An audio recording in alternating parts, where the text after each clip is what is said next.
Ketua pimpinan daerah Persistri juga mungkin ada bersama jajarannya, Ketua pimpinan cabang Persatuan Islam,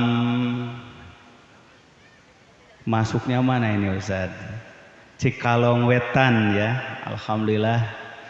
Demikian pula Ketua pimpinan cabang Persatuan Islam Istri Cikalong Wetan, dan terutama para pengelola pesantren Persatuan Islam nomor 16 Cipada, Al-Mudirul Am, para mudir jenjang, dan seluruh Dewan Asatidah wal Ustadzat. Begitu pula Bapak Ibu orang tua wali murid yang hadir dan yang saya cintai, saya banggakan, santriwan santriwati. Mana santriwan santriwatinya? Sanawiyah sebelah mana? Wah, coba angkat tangannya. Masih semangat? Masih semangat? Coba takbir. Alhamdulillah. Kalau mu'alimnya sebelah mana nih mu'alimnya? Oh, sebelah sini. Oh, mu'alimnya juga sebelah sana sebagian, sebelah sini sebagian. Masih semangat? Masih semangat, alhamdulillah. Coba semangatnya takbir. Bapak Ibu sekalian, memang ini saatnya saat istirahat. Tapi karena kita diberikan kesempatan oleh panitia haflah imtihan dan pekal amal sekaligus untuk bisa bersilaturahim dan juga bertolabul ilmi. Syukur alhamdulillah melalui wasilah HIPA ini, haflah ba'da imtihan akhir sana, kemudian juga pekan amal, kita diberikan kesempatan untuk bersilaturahim dan tolabul ilmi.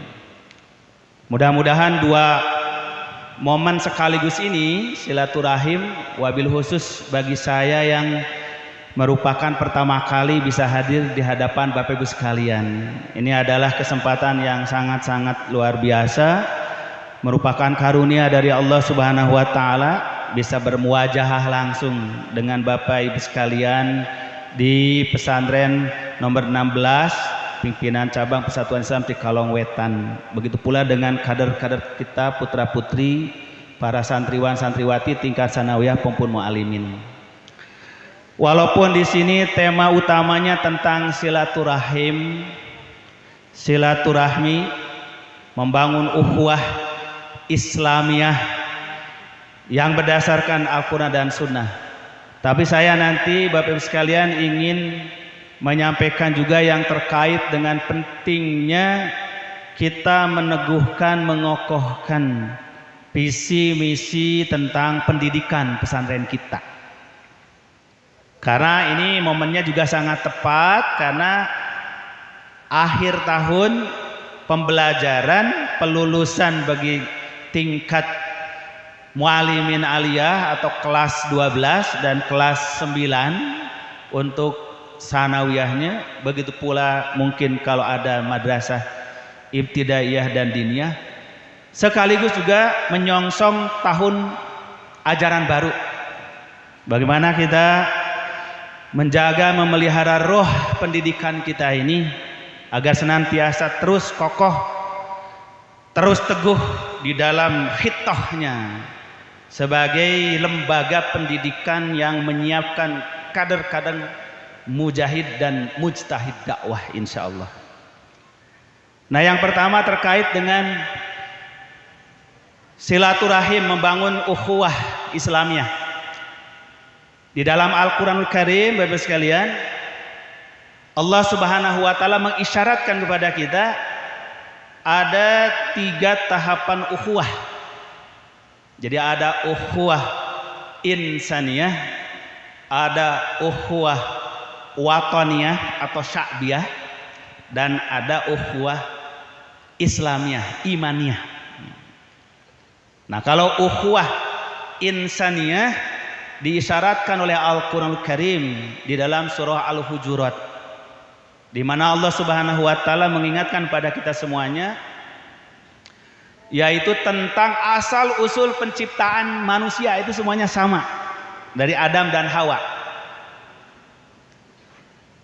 di mana Allah Subhanahu wa taala menegaskan di dalam surah An-Nisa ayat yang pertama, ya ayuhan nasu taqu rabbakumul ladzi khalaqakum min nafsin wahidah wa khalaqa minha zaujaha wa bassa minhuma rijalan katsiran wa nisaa wattaqullaha alladzi tasaaluna bihi wal arham innallaha kana 'alaikum raqiba. Nah, ini isyarat yang menegaskan bahwa manusia itu asal usul nenek moyangnya satu laki-laki, satu wanita, yaitu Adam dan Hawa. Dari satu laki-laki, satu wanita, lalu Allah tumbuh kembangkan wabassa minhuma rijalan katsiran wa nisa, laki-laki dan wanita yang banyak. Artinya apa? Artinya manusia itu satu nenek moyang, satu nasab, satu keturunan. Maka ia diikat dengan ukhuwah insaniyah, persaudaraan kemanusiaan. Terlepas dia itu nanti jadi bangsa apa, berbahasa apa, warna kulit apa, beragama apa, tapi dia manusia. Nah, ini sejalan juga dengan surah Al-Hujurat. Ya ayuhan nasu inna khalaqnakum min dzakarin wa unsa wa ja'alnakum syu'uban wa qabaila lita'arafu inna akramakum indallahi atqakum. Maka yang dipanggilnya juga ya ayuhan nas, sama-sama ya ayuhan nas, baik dalam surah An-Nisa ayat pertama ataupun dalam surah Al-Hujurat 13. Ya ayuhan nas, wahai manusia, inna khalaqnakum, sesungguhnya kami menciptakan kamu. Nah, min dzakarin, seorang laki-laki, wa unsa, dan seorang wanita. Tina hiji pameget sareng hiji istri, nyaeta Adam sareng Hawa. Wa ja'alnakum syu'uban, kemudian kami jadikan kamu, firman Allah, berbangsa-bangsa. Wa qabaila, bersuku-suku. Li ta'arufu, untuk ta'aruf, saling mengenal. Nah, jadi tidak mungkin Bapak sekalian manusia di dunia ini akan bisa berukhuwah insaniyah, bersaudara kemanusiaan, kalau tidak saling mengenal. Maka ta'aruf itu langkah pertama menuju ukhuwah. Maka tina ta'aruf, saling mengenal, timbullah kita saling memahami. Tidak bisa kita saling memahami kalau tidak saling mengenal. Nah, maka untuk menuju ukhuwah itu diawali dengan ta'aruf, saling mengenal jasmaninya, fisiknya, cirinya, warna kulitnya, bahasanya, budayanya. Ini ta'aruf jasadian, pikrian, kolbian, saling mengenal warna jasad. Oh, orang Afrika mah ditakdirkan ku Allah hitam legam. Oh, orang Eropa mah ditakdirkan ku Allah warna kulitnya putih bule. Bodas naoge bule, sanes bodas sabros kertas. Oh, kita mah orang Asia Tenggara. Orang Asia rata-rata diciptakan warna kulitnya sawo matang ke kuning-kuningan. Syukur sawo matang, nu penting ulah sawo busuknya, Bu. Nah, itu mengenal fisik, ciri, sampai nanti mengenal tradisinya, budayanya, karakternya. Upami itu saling mengenal secara fisik, budaya, karakter, maka bisa tafahum, saling memahami. Oh, ternyata tiap budaya, tiap bangsa memiliki adat istiadatna nu benten, nu berbeda. Maka dari saling mengenal, saling memahami. Kalau sudah saling memahami, maka akan mudah untuk bekerja sama. Nah, maka timbul ta'awun. Tina tafahum janten ta'awun, ta'awanu alal birri wa taqwa. Aranjeun kudu saling tulung dinaka sayan sareng katakwaan. Bertolong-tolonglah kalian dalam kebaikan dan ketakwaan. Moal tiasa tolong menolong upami taya tapahum, saling memahami. Kalau sudah saling tolong menolong, maka terwujudlah cita-cita senasib sepenanggungan. Saling membela, kal jasadil wahid, itulah inti daripada ukhuwah. Nyaeta takaful ijtimai, solidaritas sosial. Kita sebagai manusia itu satu kesatuan di alam dunia ini, ditakdirkan oleh Allah untuk menghuni bumi, menjaga merawat bumi ini, terlepas orang berbangsa apa, berbahasa apa, bahkan beragama apa. Nah, ini namanya ukhuwah insaniyah, persaudaraan kemanusiaan.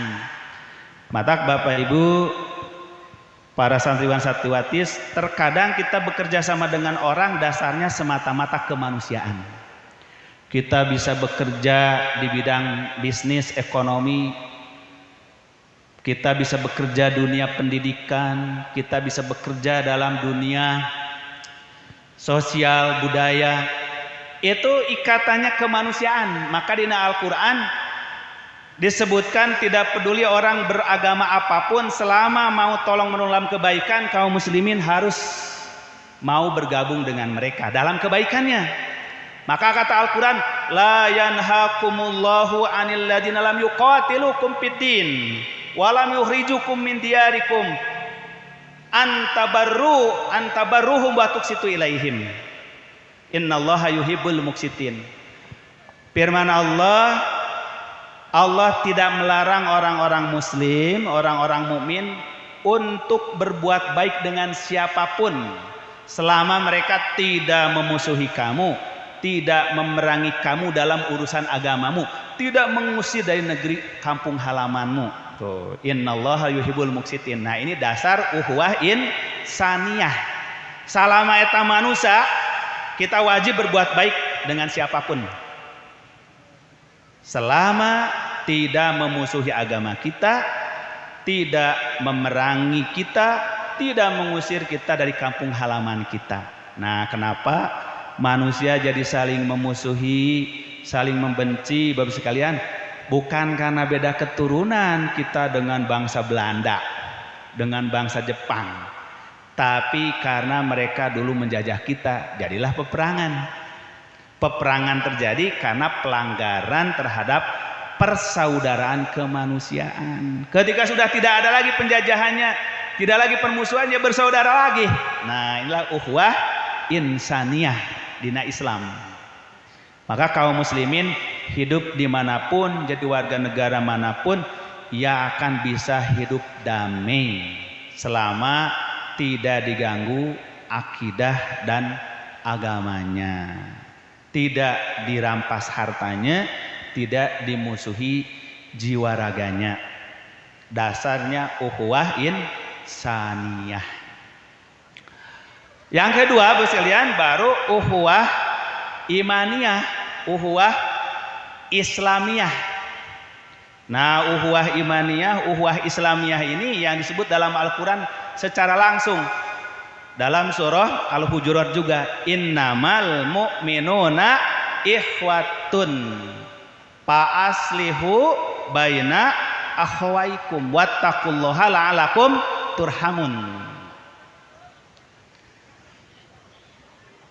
Bahwa orang mukmin itu, firman Allah, innamal mu'minuna ikhwah, saudara.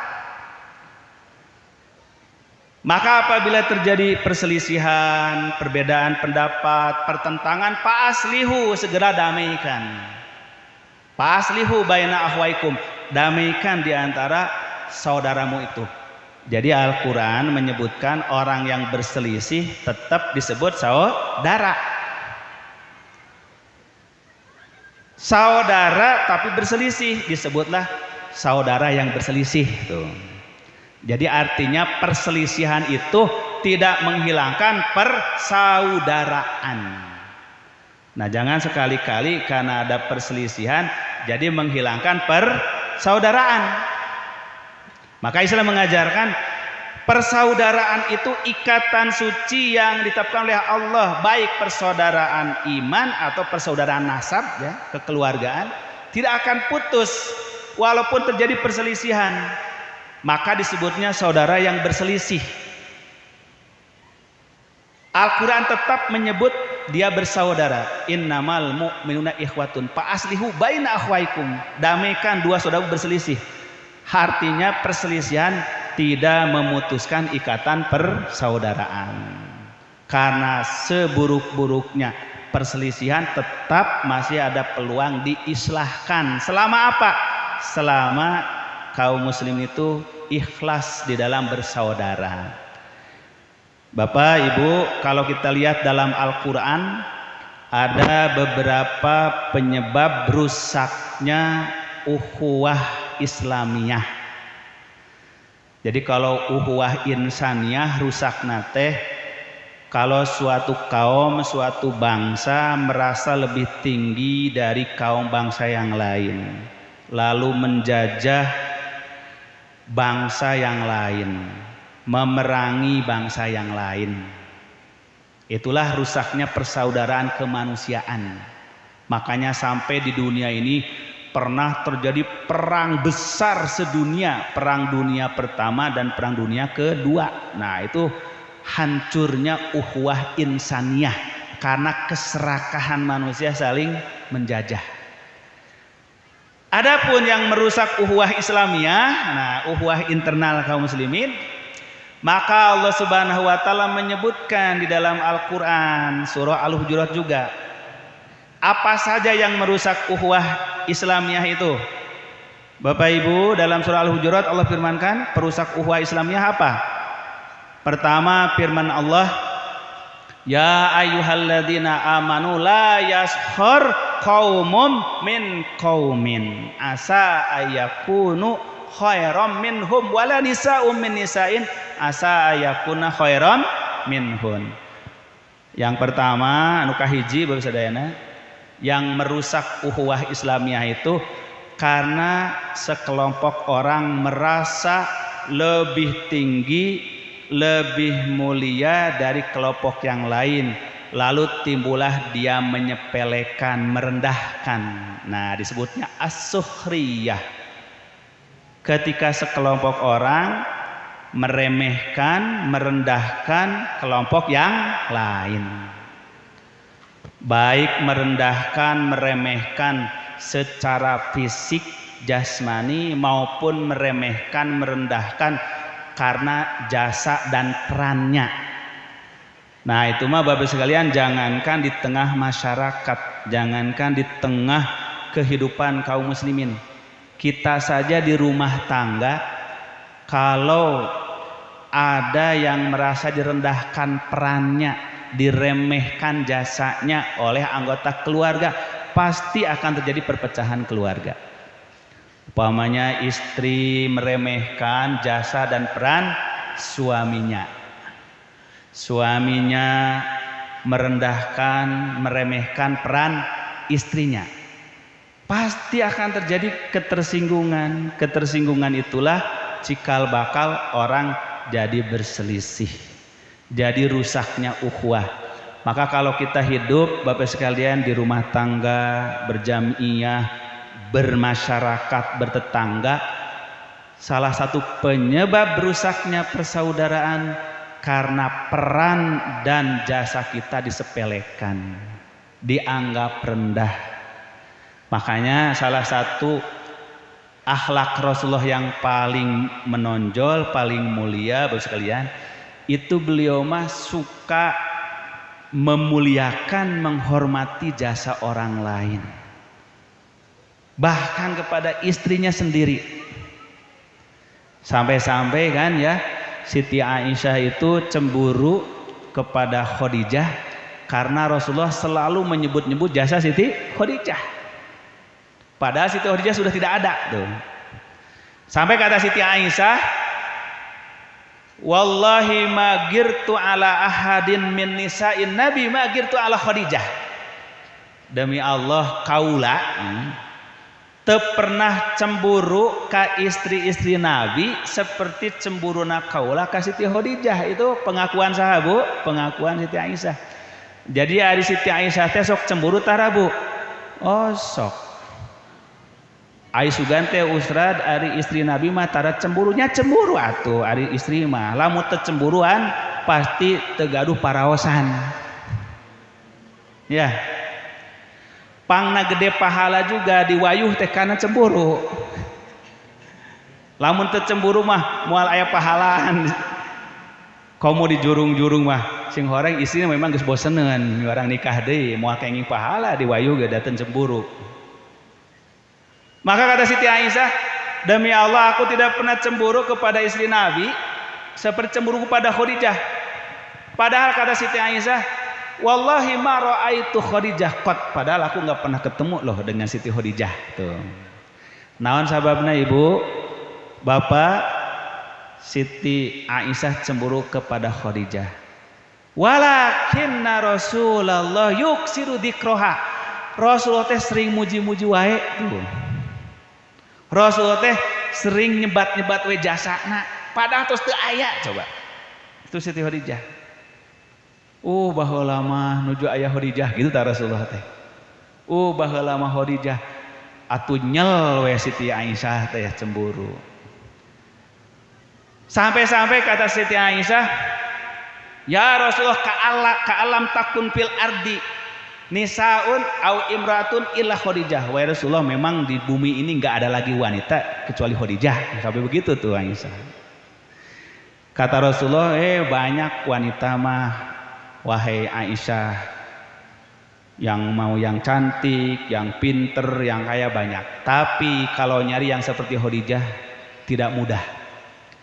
Kata Rasulullah, bukankah di saat orang-orang mengingkari aku, di saat orang-orang memusuhi aku, menolak kerasulanku, Khadijah yang pertama beriman kepadaku, Khadijah yang pertama membelaku, Khadijah yang pertama kali melindungiku. Tuh Rasulullah tidak melupakan jasanya. Bahkan kata Siti Aisyah apa? Warubbama dzabaha syatan summa yuqatti'uha wa yab'asuha ila asdiqai Khadijah. Ada kalanya Rasulullah kalau sudah mengenang Siti Khadijah, itu beliau membeli seekor domba, lalu beliau menyembelihnya. Lalu daging domba itu dipotong-potong, dibagikan ke saha Ibu? Dibagikan ke teman-temannya Siti Khadijah, kawan-kawannya Siti Khadijah. Subhanallah, itu Rasulullah mengenang nostalgia. Nah, ada orang menakwilkan hadis ini dengan hadis ini menunjukkan bolehnya mengenang orang mati dengan menyembelih domba. Jadi boleh melakukan haulan. Nah, ada yang menafsirkan begitu. Jadi akhirnya lamun emut kaaki kaning nu geus maot meuli domba, meuli domba bagikeun. Gitu. Itu jadi dalil. Bahkan yang sengaja tiap tahun tanggal sabaraha ieu aki teh maotna, maka tiap tinggal tanggal maotnya dipencit dombana, dijadikan ngaruahkeun ka arwahna. Aya teh berpendapat begitu. Eta mah pemahaman tina hadis eta. Tapi sama sekali hadis eta teu ngaisyaratkeun kadinya. Cuma Siti Aisyah nerangkan terkadang Rasulullah membeli kambing dipotong, dipilih daging-dagingna nu dipikaresep dipikasenang ku saha? Ku Siti Khadijah, dikirim ke teman-teman Khadijah sehingga teman-teman Siti Khadijah teh, oh Rasulullah teh mengenang istrinya. Dulu beliau tuh senengnya pahanya, hatinya, sekarang dikirim ke teman-temannya. Subhanallah tuh.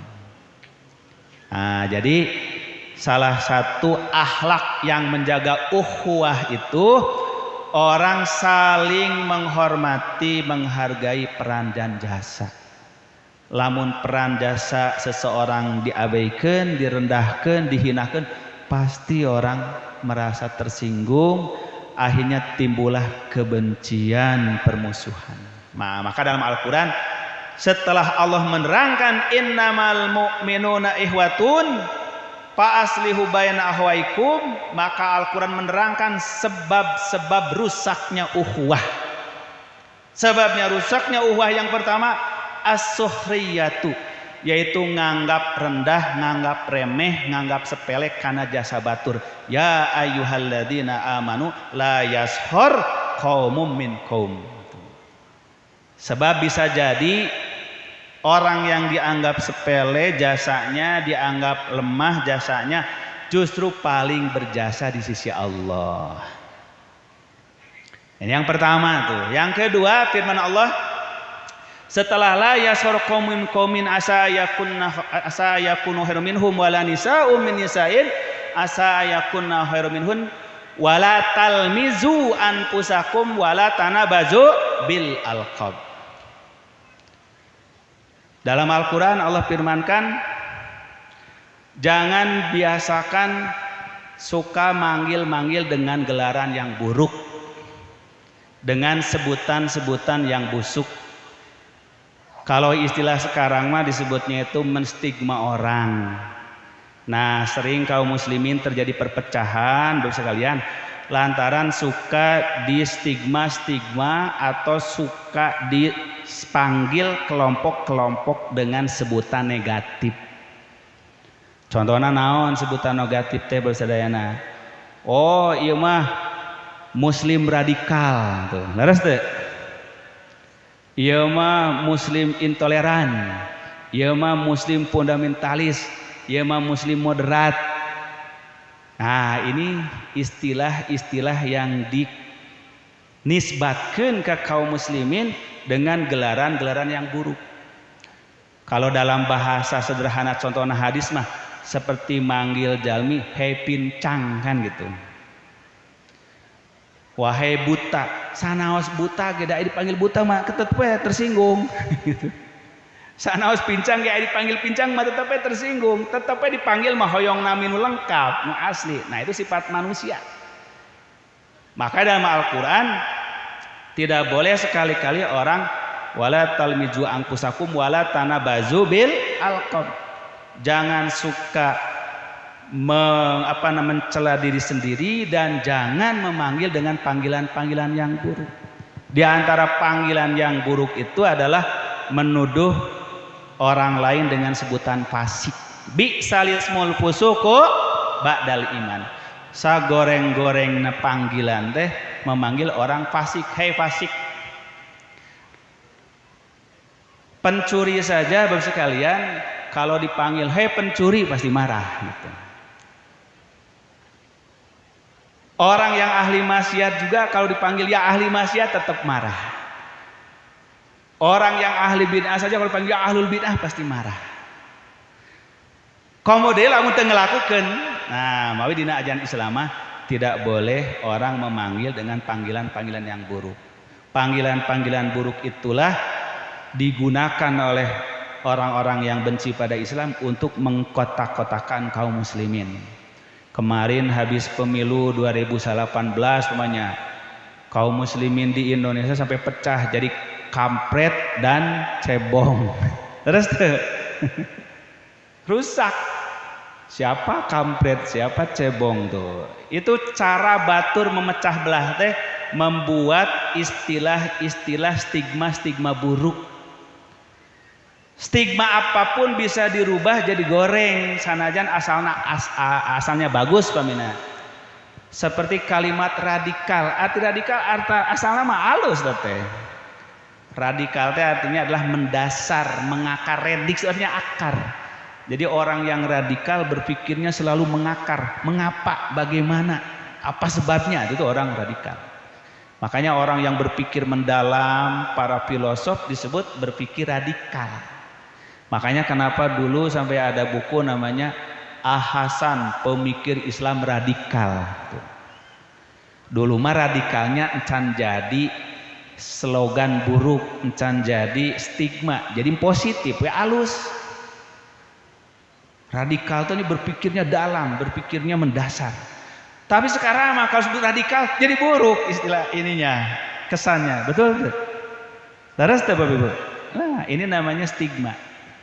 Nah, maka sekarang banyak cara-cara orang menstigma. Siapa yang suka menstigma? Biasanya tuh orang-orang barat. Orang barat memang biasa mengkapling-kapling umat Islam. Oh, ini muslim modernis, ini muslim tradisionalis, ini muslim santri, ini muslim abangan, ini muslim radikal, ini muslim moderat. Siapa yang membuat istilah itu? Peneliti barat untuk mengkotak-kotak, memecah belah kaum muslimin. Sekarang sedang hangat lagi istilah Wahabi lagi, ya kan? Digembar-gemborkan lagi. Istilah-istilah yang dahulu di zaman Belanda juga sudah ramai diungkapkan sebagai stigma buruk. Nah, kalau stigma-stigma itu diterapkan tengah masyarakat, timbullah masyarakat saling membenci, saling memusuhi, minimal saling mencurigai. Akhirnya jadi menjaga jarak. Ulah gaul jeung si eta mah Wahabi. Ulah gaul jeung si eta mah liberal. Ulah gaul jeung si eta mah naon deui namanya. Terus. Nah, gitu. Jadi salah satu penyebab dirusaknya ukhuwah adalah stigma-stigma. Mencela kelompok dirinya sendiri, membuat nama-nama baru. Istilah bahasa Al-Qur'annya adalah tanabuz bil alqab, membuat stigma-stigma negatif.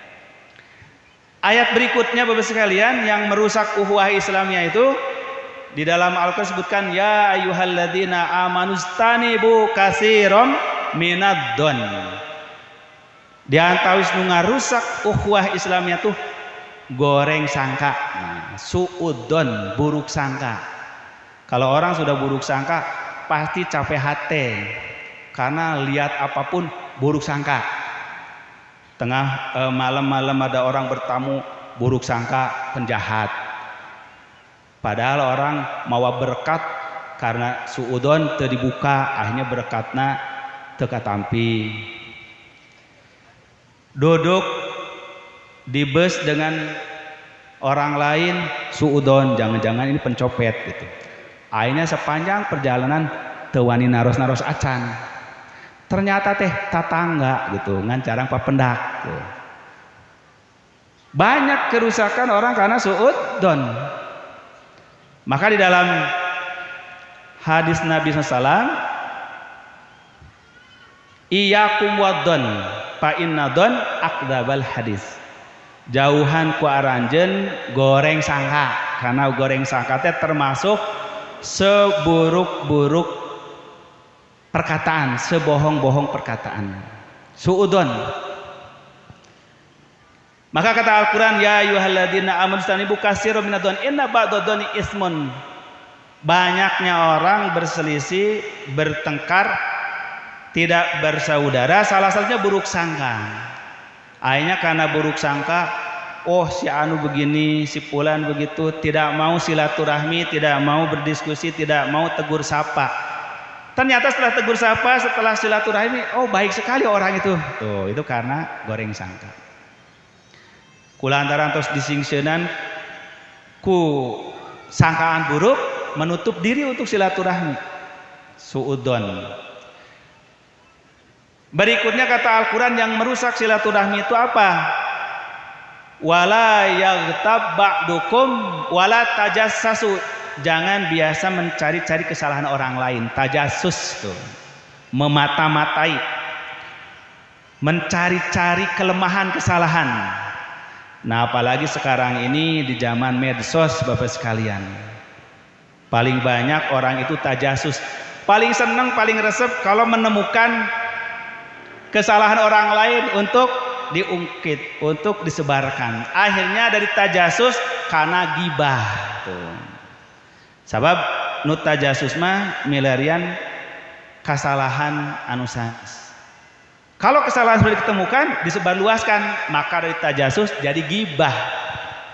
Maka puncaknya rusaknya ukhuwah ini adalah dari gibah. Wala yaghtab ba'dukum ba'do ayuhibbu ahadukum ayakulalah ma'ahihi maitan pakarihtumu. Maka Rasulullah SAW sekalian mengingatkan haramnya bergibah, sehingga Rasulullah mengingatkan jangan sekali-kali kalian bergibah. Ada salah seorang sahabat bertanya kepada Rasulullah, wahai Rasulullah, bagaimana kalau saya menceritakan keburukan orang? Itu memang terjadi, saya memang memberitakan yang terjadi, orang itu ahli maksiat, orang berbuat dosa. Kata Nabi, illam takun fi ahika matakul faqad bahat tahu wa in kana fi ahika matakul faqad tahu. Kalau kamu menceritakan keburukan orang lain yang tidak dilakukan, itu sudah memfitnahnya. Tapi kalau menceritakan keburukan orang lain bukan memfitnah, itu namanya menggibah. Makanya nama baik, kehormatan, Bapak sekalian, itu diantara sifat manusia nu benten sareng hewan. Sabab eta ari hewan mah teu pernah tersinggung, digibah juga. Coba binatang digibah, diceritakan keburukannya, moal marah da teu boga perasaan.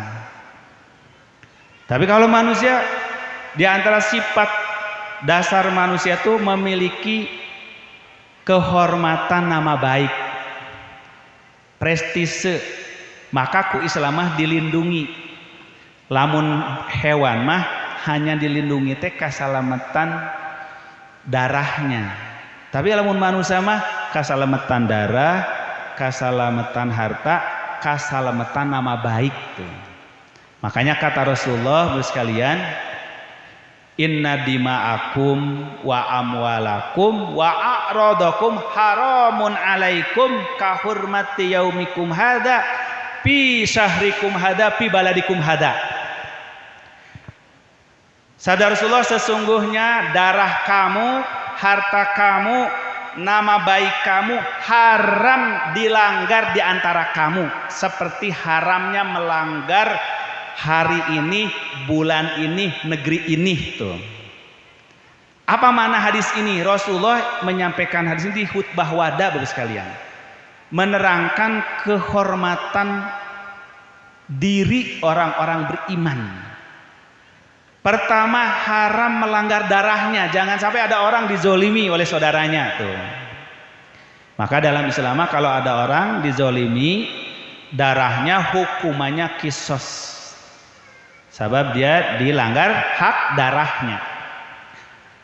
Anu kedua, dilanggar hak hartanya, dicuri, dirampok, dimanipulasi, dikorupsi hartanya, maka hukumannya pun keras, dipotong tangan. Itu hak harta. Yang ketiga, selain hak jiwa, hak harta adalah hak kehormatan diri. Itu namanya hak harga diri, nama baik. Tidak boleh orang mukmin dicemarkan nama baiknya. Apa yang mencemarkan nama baik muslim? Ada dua. Pertama memfitnahnya, yang kedua menggibahnya. Tuh. Ari memfitnah mah nuduh melakukan apa yang dia tidak lakukan. Itu lebih keji daripada membunuhnya.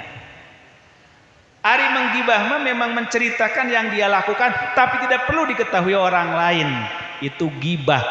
Jadi kehormatan orang muslim itu lebih mulia dari kehormatan hari Idul Adha, kehormatan bulan haram, kehormatan tanah haram.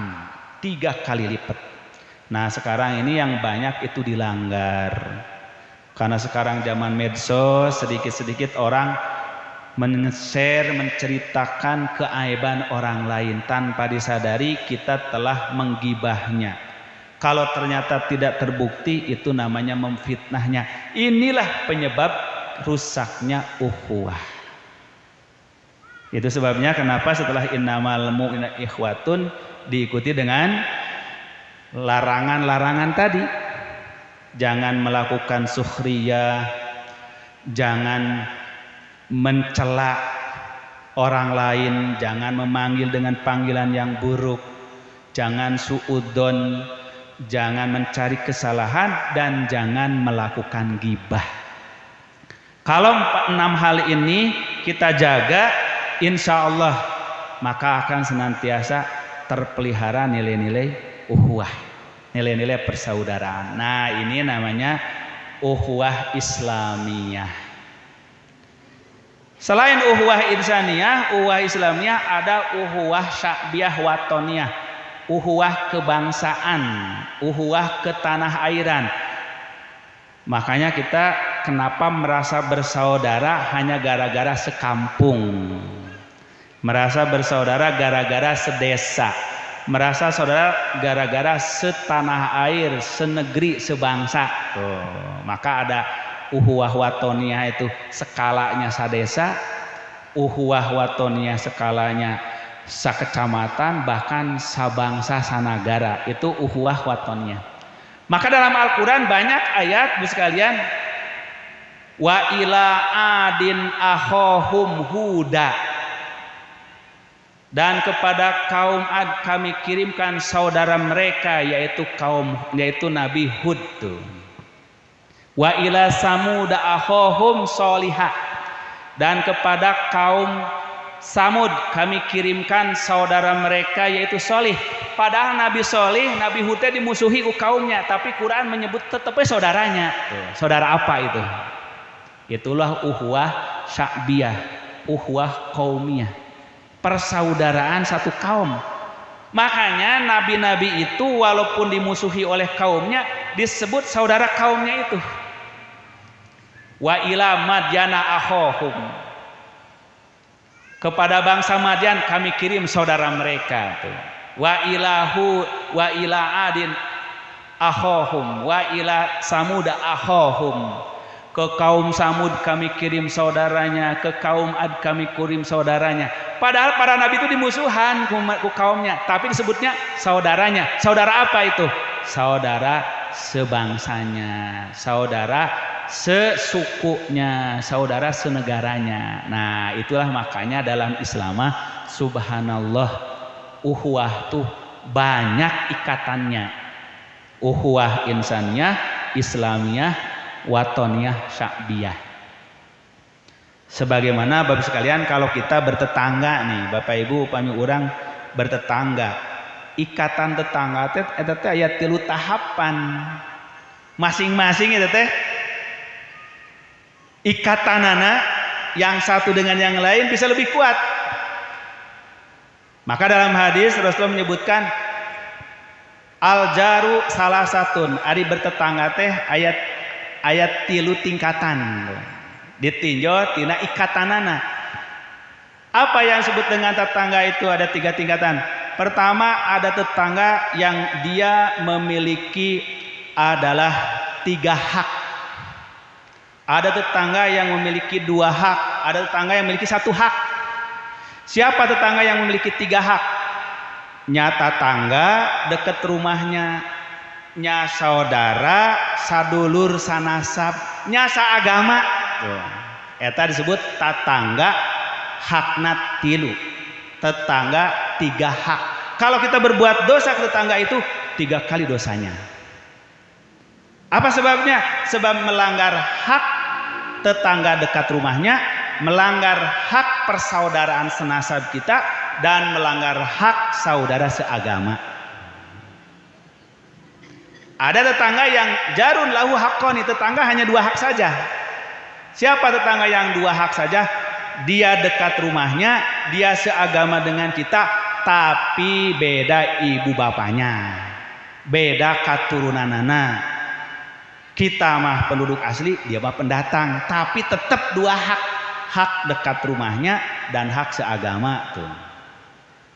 Atau juga dia itu dekat rumahnya, beda agamanya, beda nasabnya, tetap dia punya hak tetangga dengan kita. Nah, maka kata Rasulullah, bertetangga saja, menjaga persaudaraan ketetanggaan itu bertingkat-tingkat ikatannya, sampai nanti ada tinggal tetangga yang 1 hak saja. Hak apa dia?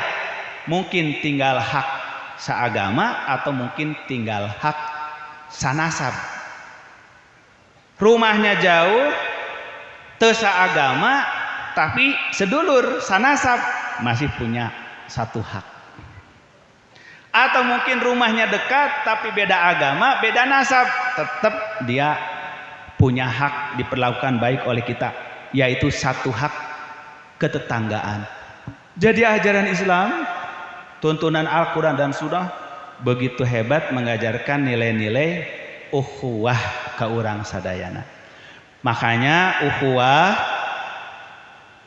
disebutkan di dalam Al-Quran secara khusus. Yang terkait dengan keimanan disebutkan secara mantuk, innamal mu'minuna ikhwatun.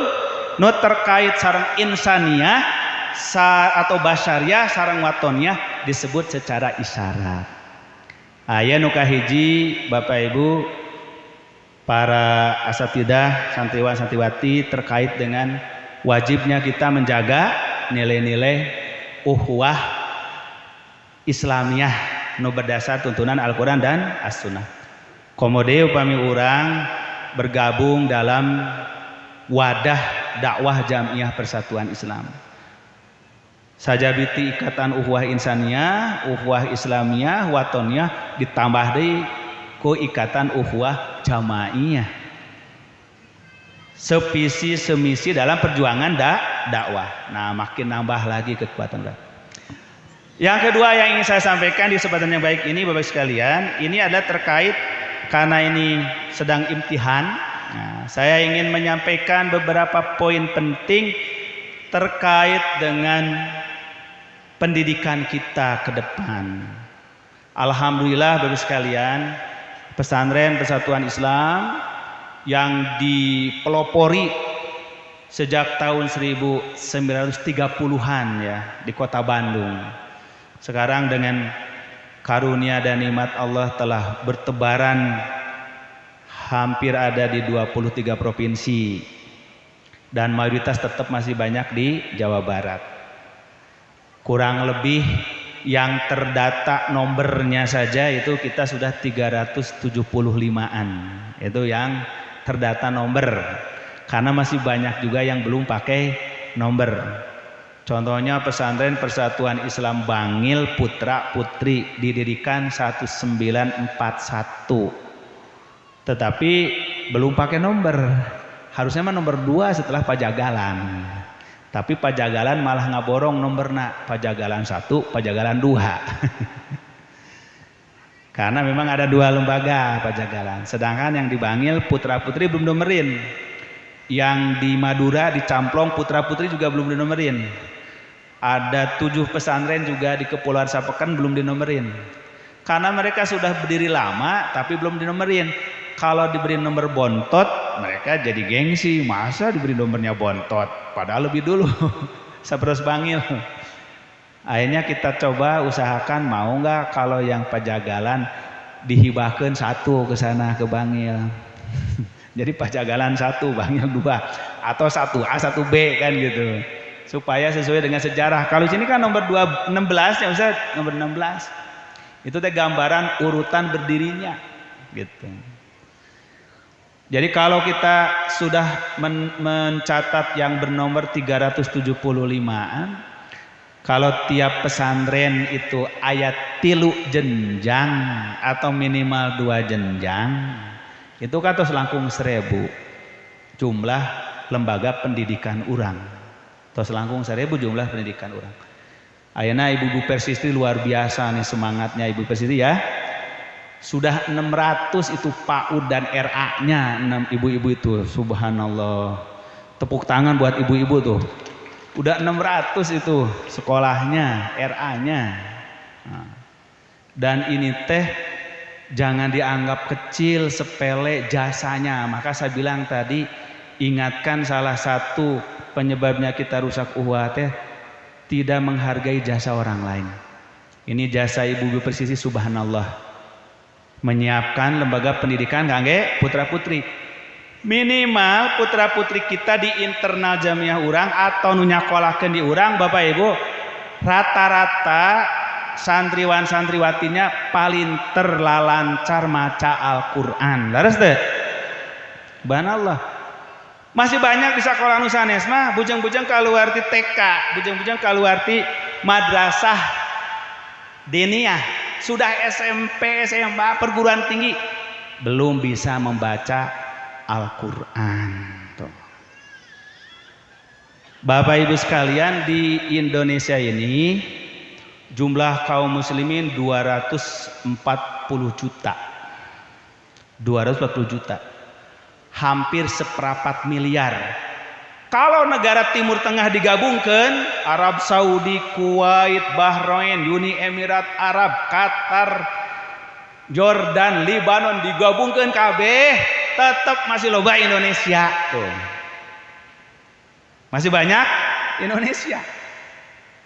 Genep negara digabungkan sa Timur Tengah, tetap masih banyak Indonesia. 10 negara di Asia Tenggara digabungkan, masih tetap banyak Indonesia. Subhanallah. Ini yang harus kita sadari. Harus kita paham jasa apa yang akan kita lakukan di Pertiwi ini, di negeri kita ini. Salah satunya lewat jalur pendidikan. Dari 240 juta kaum muslimin Indonesia yang hampir seperempat miliar, Bapak sekalian, sangat memprihatinkan. 53,7% can barisa maca Quran. Lebih daripada 50% belum bisa baca Quran. Coba Bapak Ibu, sedih nggak tuh? Berapa ratus juta dari 240 juta, kalau 53% coba. Berarti lebih dari 140 jutanya belum bisa baca tulis Quran. Sedih. Dari mana ya tahu Ustaz punya angka itunya? Hasil penelitian Batur atau Ibu? Batur menelitinya. Badan Pusat Statistik tahun 2018 itu melakukan apa? Melakukan survei sensus berapa jumlah umat Islam Indonesia, berapa yang bisa baca Quran. Tidak nanya berapa yang suka baca Quran, yang bisa baca. Karena kalau membaca mah jangankan yang tidak bisa baca, nugus bisa maca ge cantang tu maca. Terus tuh komong tuh bisa. Belum ditanya sok sholat tara, sok saum tara, belum, jauh teuing eta mah tuh, luhur teuing. Ditanya bisa baca Quran teu, apal teu alif bingkeng gitu. Ditanya gitu hungkul. Ternyata 53% tidak bisa baca Quran. Aduh subhanallah. Innalillahi. Musibah. Rek kumaha tuh? Ari urang berpikir teh sudah pingin memahami Quran, memahami sunnah, mengamalkan sunnah. Ya boro-boro memahaminya macana kita acak. Tanggung jawab siapa tuh sekalian. Nah maka saya sangat mengapresiasi, bangga, gembira, mendorong teruslah ibu-ibu Persistri ya, Persatuan Islam Istri. Dirikan sebanyak-banyaknya PAUD, sebanyak-banyaknya RA, Rutul Apal, untuk mengajarkan minimal baca tulis Al-Quran. Itu jasanya sangat besar. Da Islam tadi awal tidak bisa maca heula tuh. Terus teh rek gimana Islam yang benar kalau baca Quran ente? Maka wahyu pertama turun ke Nabi apa? Iqra, baca. Mau bener gimana kalau tidak berilmu? Mau berilmu gimana kalau kunci ilmu membaca itu tidak ada? Nah, maka jasa yang paling besar kepada umat ini mengajarkan membaca dulu. Itulah kunci daripada ilmu. Jadi Bapak Ibu, kalau kita menyiapkan 10 tahun ke depan belum tentu selesai itu mengurangi tingkat buta huruf Al-Quran. Saya tidak tahu di sini nih Pak Ketua Cabang, Ketua Pesantren, jangan-jangan di lingkungan urang ge masih aya anu can bisa maca Quran. Nah, jangan sampai kepolosan. Jangan sampai ada jamaah urangnya can bisa maca Quran. Upami aya Bapak Ibu nu can tiasa maca Quran, tong izin enggar daftar tah untuk belajar Iqra. Malah alhamdulillah di kota-kota besar tidak malu-malu Bapak sekalian pulang kerja dari kantor jam 4, mereka 1 jam tidak langsung pulang, belajar dulu kursus Iqra. Iqra jilid pertama, sampai pernah saya diundang oleh siapa? Oleh seorang mantan artis, mantan pemain band yang sudah hijrah, sedang belajar baca Quran. Pak Ustadz, alhamdulillah saya mau syukuran, pengen Pak Ustadz yang ngasih tausiahnya. Saya sudah khotam apa? Khotam Iqra jilid 1. Bangga itu, khotam Iqra jilid 1. Padahal mah di kita mah jilid 1 mah baru 2 bulan sudah tamat anak RA kita Bu ya. Tapi bangga. Ya maklum, hidupnya habis di dunia musik. Ceritalah Pak Ustadz, saya mah dulu lagi jadi pemain band sebelum hijrah. Sekali ngasih kursus di rumah orang gedongan, kursus ngagitar gitu ya, kursus piano, kursus drum, itu bisa pasang tarif sejam 500.000.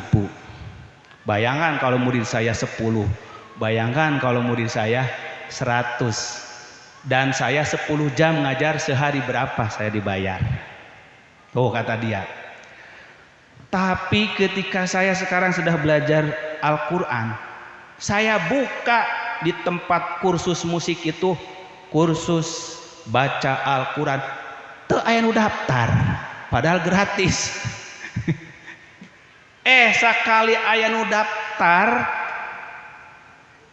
males datangna tuh sadaekna. Sakali rajin, orang tuana pelit. Tuh giliran dulu ke kursus piano, kursus gitar, teu pernah lambat tuh bayaran anak. Can ditagih geus mayar. Padahal hitunganna teh per jam lain per bulan. Nah cenah giliran ayeuna Ustad keur mayar sewa rukona hungkul. Disuhungkeun saikhlasna sabaraha wae bayaran. Gratis ieu mah keur ngabantuan mayar rukona, sewa tempatna. Eda cenah teu malayar, tiap ditagih teh atuh cenah ngajar Quran mah karena Allah nawe cenah gitu. Masa cenah ngajar Quran dibisniskeun? Akhirnya saking kesel saya pernah mikir kumaha ya cara nagihna. Udah cenah diajarkeun we ka ieu ka murid teh. Oke cenah bawanya PR bacakeun tadi parun di hareupeun bapak maneh. Dituliskeun kan lagi diajar gitu abatasa lagi narabas. Ditulisin di situ teh ba dipatah ba dipatah ba, kemudian ya dipatah ya, ro dipatah ro, bayaro gitu. Engke tulis cenanya dipayuneun indung bapak anjeun, terus bacakeun sing tarik. Dibaca lah dipayuneun orang tuanya. Bapak, mama, ini ada PR pelajaran Iqra jilid 1 ti guru ngaji. Tulisanna naon? Ieu cenah kedah ditulis sahalaman, huruf ba, huruf ya, huruf ro dipatah kabeh, bayaro, bayaro, bayaro. Bapakna teh malah curiga na bayaro. Ayeuna engke cenanya ku Asep pasikeun ka guru ngaji. Ieu jawaban ti bapak nih, tulis huruf so, huruf ba, huruf ro, sobaro, sobaro. Dikirim ke entah ka guru ngajina. Pas dibaca teh sobaro, sobaro, oh ieu moal mayar kieu. Sampai jadi gogonjakan, candaan ya. Itu tuh nyata Bapak sekalian. Artinya apa? Kenapa orang menganggap sepele bisa baca Al-Quran? Padahal Rasul teh buta huruf, nu pertama kali diberantas ku Rasulullah justru buta huruf. Nabi teh orang ummi, huwallazi ba'asa fil ummiyina rasulan minhum yasnu alaihim ayatihi wa yuzakkihim wa yu'allimul kitaba wal hikmah wa in kanu min qablu lafi dhalalim mubin. Dialah Allah yang mengutus Rasulnya di kalangan orang ummi, orang buta huruf. Program pertama Rasul menghilangkan buta huruf. Sampai-sampai Rasulullah tuh menjadikan para tawanan perang Badar walaupun orang musyrik demi mengajarkan orang-orang muslim bisa baca tulis. Tawanan-tawanan kaum musyrikin boleh menebus dirinya dengan mengajarkan membaca dan menulis kepada anak-anak muslim. Subhanallah, itu Rasulullah. Maka upami orang ayeuna ningali kaum muslimin masih 150 juta orang sa Indonesia hungkul nu teu bisa baca tulis Quran. Kira-kira nu dosa saha ieu teh? Siapa yang tidak bertanggung jawab? Kita alhamdulillah sudah berusaha mendirikan sekolah-sekolah pesantren, tapi rupanya Bapak sekalian masih belum cukup, masih terlalu sedikit. Se-Indonesia ini pesantren hanya 26.975. Jadi di jumlah jamleh ya 27.000 lah pesantren. Hanya menampung 2,5 juta santri setiap tahun. Sedangkan umat Islamnya 240 juta. Nah, di Jawa Barat saja Bapak sekalian, pesantren itu ada 8.474. Itu di Jawa Barat. Jadi kalau ada 8.400, kita baru ada 1000-an, ya baru 12% tuh kita tuh. Masih banyak kebutuhan kita. Maka saya mendorong di cabang-cabang, di jamaah, punya lahan yang cukup, wakaf, segera bangun lembaga pendidikan. Bentuknya mah boleh RA, boleh PAUD, boleh SDIT, boleh madrasah, itu mah model dan metode saja. Tapi intinya adalah untuk menyiapkan kaum muslimin yang melek Al-Quran. Sabab bagaimana kita akan mengajak umat kembali kepada Al-Quran dan Sunnah. Kalau macan awen itu biasa, kan eta dasar. Mau bagaimana? Itu paling dasar. Nah, maka pendidikan kita, Bapak sekalian, harus berangkat dari misi dakwah. Mencerdaskan umat dengan ruh jihad dan ijtihad. Visi misinya adalah mewujudkan generasi yang menjadi abdun dan khalifah Allah di muka bumi. Nah, makanya kenapa di pedoman pendidikan kita ditegaskan visi pendidikan Jamiah Persatuan Islam adalah mewujudkan manusia sebagai hamba dan khalifah Allah di muka bumi. Sebab tujuan manusia diciptakan Allah memang ayat 2, hiji wa ma khalaqtul jinna wal insa illa liya'budun, untuk ibadah. Yang kedua, ini ja'ilun fil ardi khalifah, jadi khalifah. Tidak bisa ibadah saja tanpa jadi khalifah. Tidak bisa khalifah saja tanpa ibadah. Untuk bisa ibadah perlu paham akidah yang sahihah, ibadah yang sahihah, akhlakul karimah, muamalah yang berdasarkan tuntunan kitab dan sunnah. Itu baru jadi hamba Allah.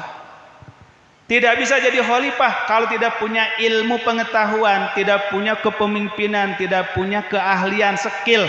Maka perlu ilmu kauniyah. Nah, maka di pesantren Persis diajarkan ulumul syar'iyah dan ulumul kauniyah. Ulumul syar'iyah ngebekali murid-murid jadi hamba-hamba Allah yang taat beribadah.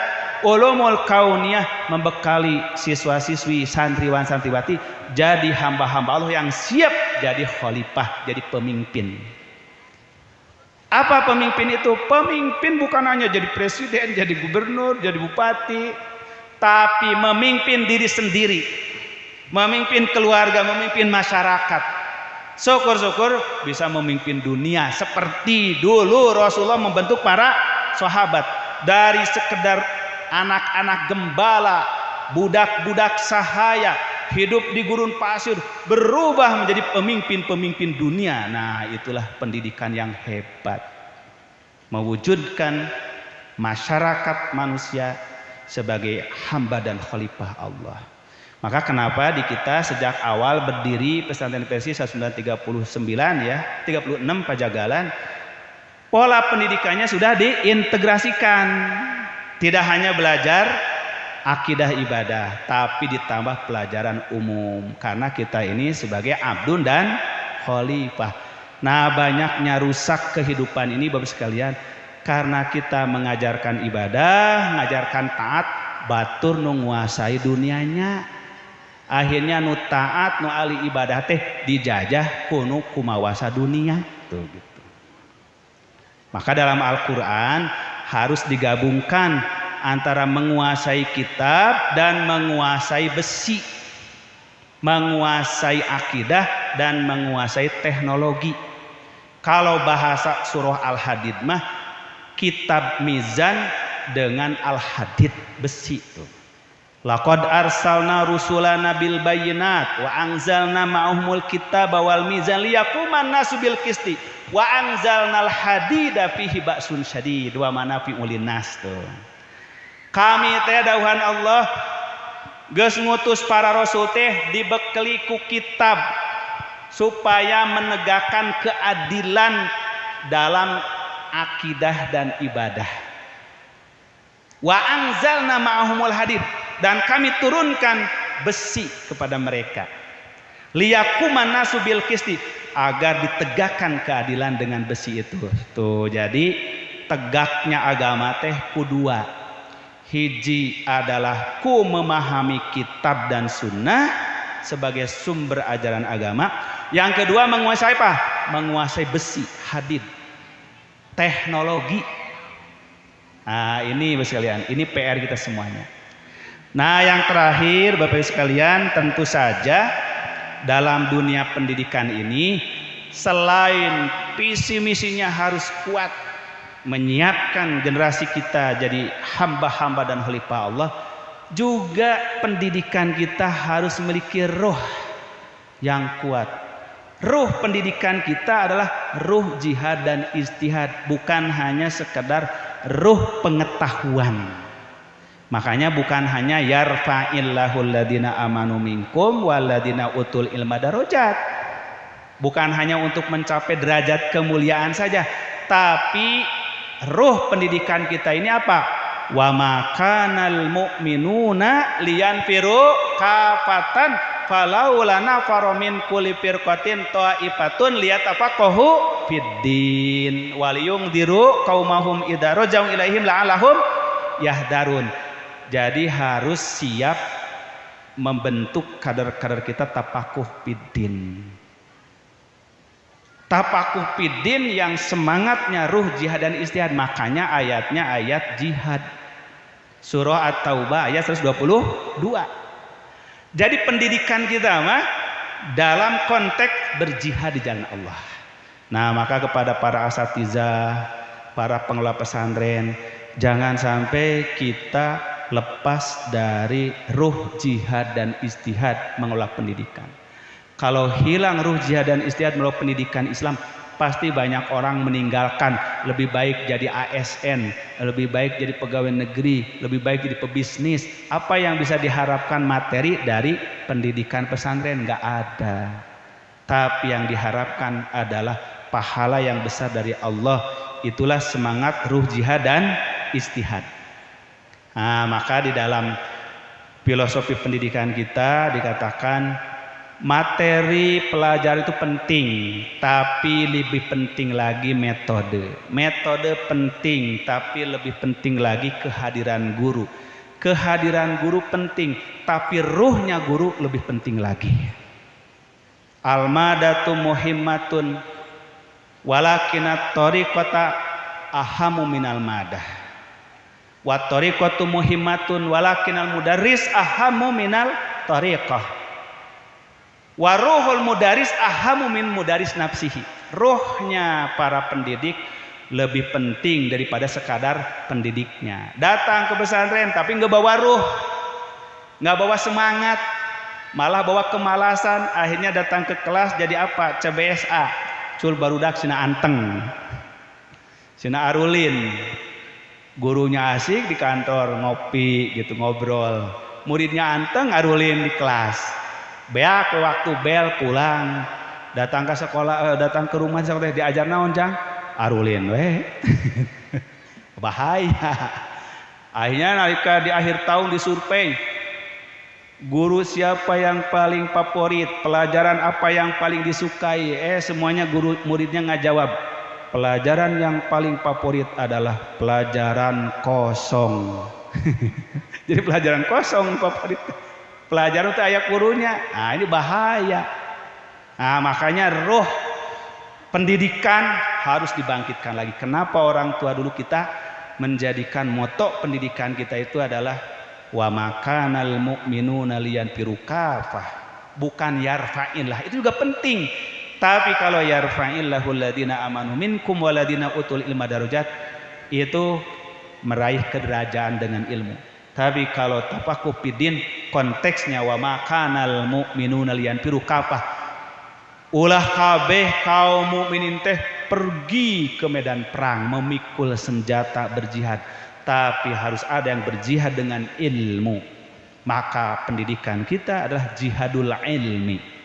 Kalau para syuhada ditimbang di sisi Allah darahnya para syuhada dengan timbangan surga, maka para penuntut ilmu, para pengajar ilmu, keringatnya, tintanya, bukunya ditimbang di sisi Allah dengan darah para syuhada. Tuh. Kalau semangatnya semangat jihad dan istihad, maka jelas pendidikan kita didirikan untuk melahirkan barisan para ulama, barisan zu'ama, barisan ashabun dan hawariyin Islam. Inilah yang tidak boleh kita lupa, pokok-pokok pendidikan. Maka Bapak sekalian, kenapa ya di pesantren kita anak-anak kita mau belajar saja harus diawali dengan apa dulu coba? Dengan beat dulu, bersumpah dulu. Adik-adik upami belajar di tenawan beat. Ada beat di tenawan Senin. Oh berarti belajarnya Senin, liburna Jumat, tapi beatnya Senin. Aya nu hafal adik-adik teks beatnya kumaha coba? Ubayyu ustadi an muti'a ustadi an abirra walidaya, sampai diakhiri nanti dengan kalimat apa?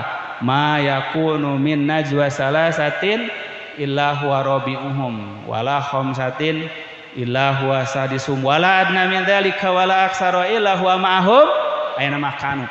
Ta Bapak Ibu orang tua wali santri nu teu pernah ngalaman di pesantren Persis eta tamurang kali teh memeh diajar teh kitu tiap minggu. Naon usah dari beat teh bersumpah, berjanji, belajar sungguh-sungguh, taat ka guru.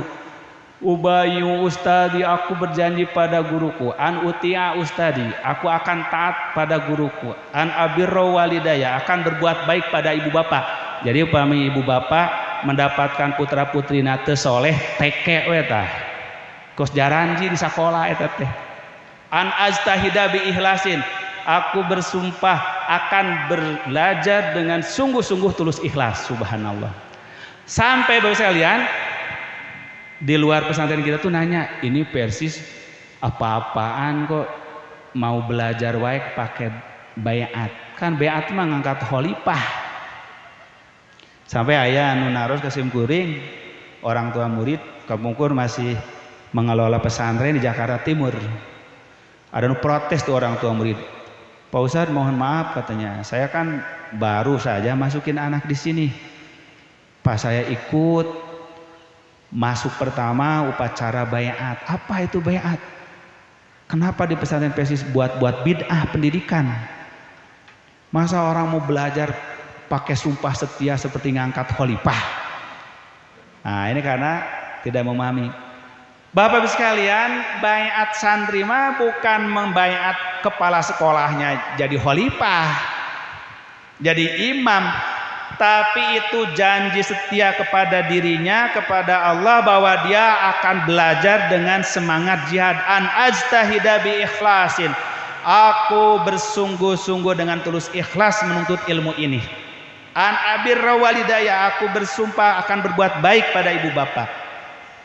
Sampai kesananya Allah atakhosoma, tidak akan bertengkar, Allah akdiba, tidak akan berdusta, Allah akhiro ahadan, tidak akan menghina seseorang, sampai Allah adhona, tidak akan merokok. Tuh Walaupun terkadang dibuang laknya, jadi anak adhona, saya merokok. Sampai segitunya, kenapa? Ini untuk menanamkan ruh jihad. Dari mana itu kita mengambil pelajaran, kok mau belajar sampai bersumpah? Tante Bapak sekalian, terus dicontohkan di Quran. Nabi Musa mau belajar ke Khidir, itu tidak langsung diterima oleh Nabi Khidir, harus bersumpah dulu, berjanji dulu.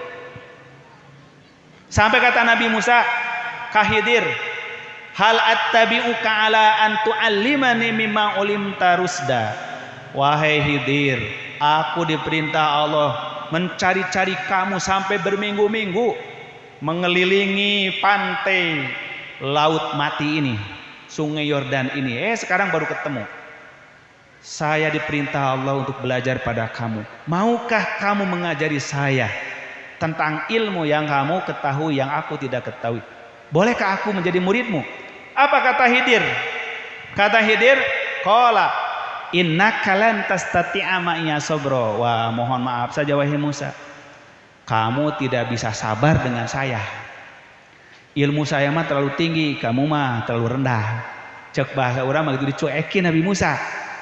Innaka lan tastati'a ma'iya sabra. Pakai batas biru ala malam tuhit bihi kubro. Bagaimana kamu bisa sabar belajar suatu ilmu yang engkau tidak punya pengalaman? Digituin Nabi Musa. Nah, karena Nabi Musa mengaku merasa lebih pintar, maka ditegur oleh Allah. Maka oleh Khidir dikatakan, kamu bisa belajar dengan saya kalau sabar, kalau nggak sabar nggak bisa. Apa kata Nabi Musa? In satajiduni insyaallahu sabiran walam asilaka amro. Wahai Khidir, kalau engkau mengizinkan aku belajar pada kamu, kamu akan mendapati aku orang sabar. Dan aku tidak akan membangkang perintahmu. Tuh coba, Nabi Musa wae seorang rasul, janji ka gurunya tidak akan membangkang. Komodi atau ia murid ka ustaznya. Ini cara belajar tuh. Sekarang disebutnya apa Bapak Ibu? Kontrak belajar. Belajar yang baik itu harus ada komitmen, kesepakatan dulu. Bener nggak mau belajar? Kalau nggak punya komitmen, semau-maunya nanti belajar. Rek datang henteu kajen, rek sungguh-sungguh pek henteu tenanaon. Bahaya belajar gitu. Berarti tidak punya ruh jihad dalam belajar. Makanya Nabi Musa bersumpah ke Khidir. Maka kata Khidir, "Pa ini taba'tani fala tas'alni an syai'in hatta uhdisalaka minhu dzikra." Kalau kamu mau belajar, maka kata Nabi Musa boleh. Tapi syaratnya kamu jangan dulu banyak bertanya kepadaku. Sampai aku jelaskan nanti. Nah, kalau kamu mau boleh jadi muridku. Akhirnya Nabi Musa diterima jadi murid siapa? Murid Khidir. Tapi syaratnya tadi harus sabar dan jangan nanya dulu sebelum dijelaskan. Apa yang terjadi coba Bapak sekalian? Ternyata pangkat Nabi Musa saja itu hanya bisa sabar 3 kali. Setelah 3 kali tidak sabar, melanggar terus perjanjian dengan Nabi Musa. Akhirnya Nabi Musa menghukumnya, disetrap tuh Nabi Musa oleh Khidir. Dipecat dari muridnya. Maka kata Khidir kepada Nabi Musa apa? Hadza firaqi baini wa bainak. Inilah perpisahan aku dengan kau Musa. Ternyata kamu tidak bisa jadi muridku kecuali hanya 3 kali saja. 3 pelajaran. Tah Bu, Bapak, contoh yang dalam belajar teh harus punya komitmen, punya sumpah setia. Kalau murid tidak dijanjikan dari awal mau belajar sungguh-sungguh, 3 kali males, 3 kali absen, disetrap, diberhentikan, tidak akan ada kesungguhan belajar. Ini semua adalah dalam rangka apa? Mewujudkan semangat belajar yang berdasarkan spirit roh jihad dan ijtihad.